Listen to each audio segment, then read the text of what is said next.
বন্ধুগণ,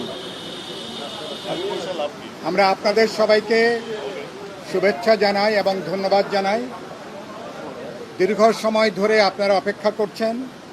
আজকে প্রধান উপদেষ্টার আহ্বানে বেশ কটি রাজনৈতিক দল আমরা তার সাথে আমাদের মত বিনিময় হয়েছে, আলোচনা হয়েছে।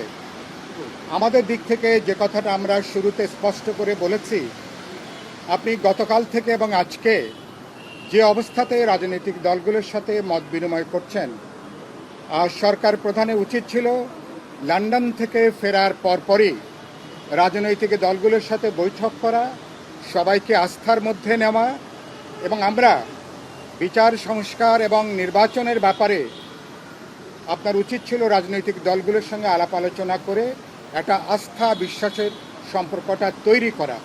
সেই কাজটা বাস্তবে সরকার করতে ব্যর্থ হয়েছে। যত দিন যাচ্ছে দেশে একটা অনাকাঙ্ক্ষিত একটা পরিস্থিতি তৈরি হচ্ছে এবং আমরা লক্ষ্য করেছি এই সরকার বাংলাদেশের ইতিহাসে আমরা বলেছি আপনি সবচেয়ে জননন্দিত রাজনৈতিক দলগুলোর সবচেয়ে সমর্থিত সরকার হলেও মানুষের মধ্যে ধারণা তৈরি হয়েছে বর্তমান অন্তর্বর্তী সরকার সবচেয়ে দুর্বল সরকার, যে কারণে দেশে একটা আধা নৈরাজ্যিক অবস্থা ইতিমধ্যেই তৈরি হয়েছে।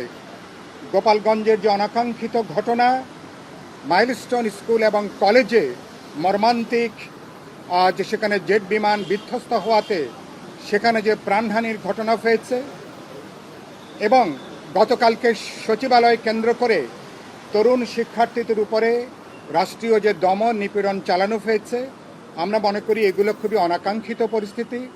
ধৈর্যের সাথে, পেশাদারি দক্ষতায় এবং সরকার অনেক বুদ্ধিমত্তার সাথে এই পরিস্থিতি মোকাবেলা করাটা সম্ভব ছিল। আমরা নির্দিষ্ট করে বলেছি মাইলস্টোনের ঘটনায় হতাহতের ব্যাপারে জনমনে যে সন্দেহটা তৈরি হয়েছে, সরকারের উচিত হবে অনতিবিলম্বে এ ব্যাপারে পরিষ্কার করে যারা নিহত হয়েছেন, যারা আহত হয়েছেন তাদের পরিপূর্ণ একটা তালিকাটা সেখানে প্রকাশ করা। এটা নিয়ে যাতে কোনো প্রশ্ন, যাতে কোনো বিভ্রান্তির জায়গাটা না থাকে এবং সরকার বাস্তবে সমস্ত দিক থেকে তারা লেজে গোপরে করে ফেলছে। আমরা বলেছি আমরা দেখছি সরকারের মধ্যে অনেকগুলো সরকার কাজ করছে।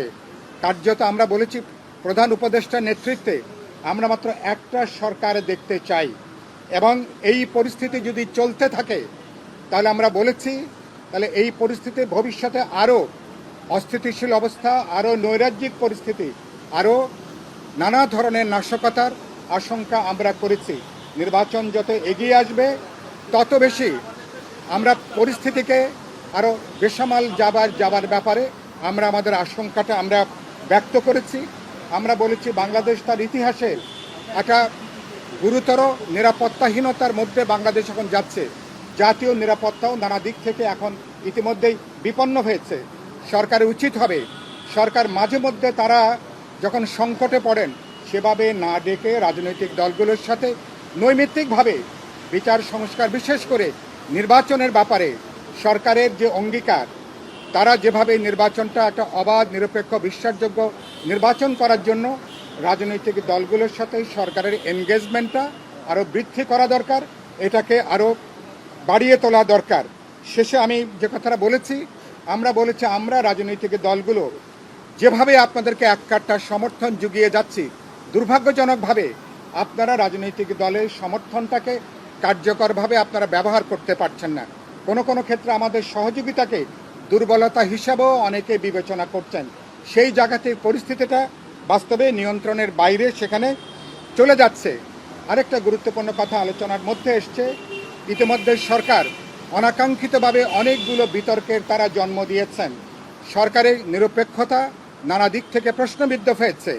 সরকার চরিত্রের দিক থেকে তারা একটা দল নিরপেক্ষ অন্তর্বর্তী সরকার, বিশেষ কোনো দল, কোনো মতাদর্শ অংশকে মদদ যোগানোটা সরকারের কাজ না। আমরা বলেছি আগামী নির্বাচনকে যদি অবাধ, নিরপেক্ষ করতে, বিশ্বাসযোগ্য করতে হয়, সরকারকে যেসব বিতর্ক আছে বিতর্ক থেকে অবশ্যই সরকারকে বেরিয়ে আসতে হবে।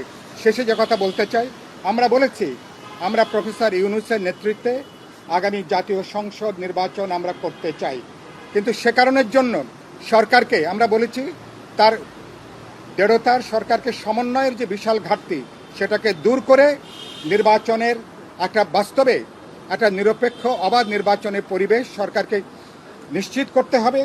এবং আমরা বলেছি যে রাজনৈতিক দলগুলো আপনারা আপনাদের নানা দিক থেকে আমরা পক্ষপাত দুষ্টতা দেখছি, আপনাদেরকে পক্ষপাত দুষ্টতা থেকেও বেরিয়ে আসতে হবে। বিভিন্ন দলকে দেখার ক্ষেত্রে, মূল্যায়নের ক্ষেত্রে আপনারাও সেখানে কোনো মানদণ্ড আপনারা অবলম্বন করছেন না।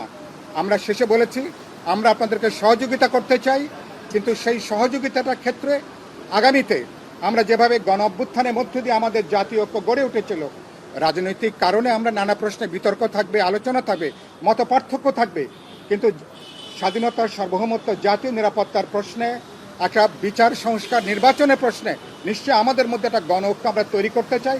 সে ব্যাপারে সরকার একটা বিশেষ যত্নবান উদ্যোগী ভূমিকা তারা পালন করবেন। আমরা আশা করি ভবিষ্যতে রাজনৈতিক দলগুলোর সাথে মাঝে মধ্যে না হয় নিয়মিতভাবে একটা এনগেজমেন্ট থাকবে। আমরা আলাপ আলোচনা করে আগামী বছর জাতীয় নির্বাচনের মধ্য দিয়ে যাতে আমরা একটা গণতান্ত্রিক অভিযাত্রা নিশ্চিত করতে পারি, সেই পরিবেশটা সরকার তৈরি করবেন। আপনাদের সবাইকে শুভেচ্ছা এবং অভিনন্দন।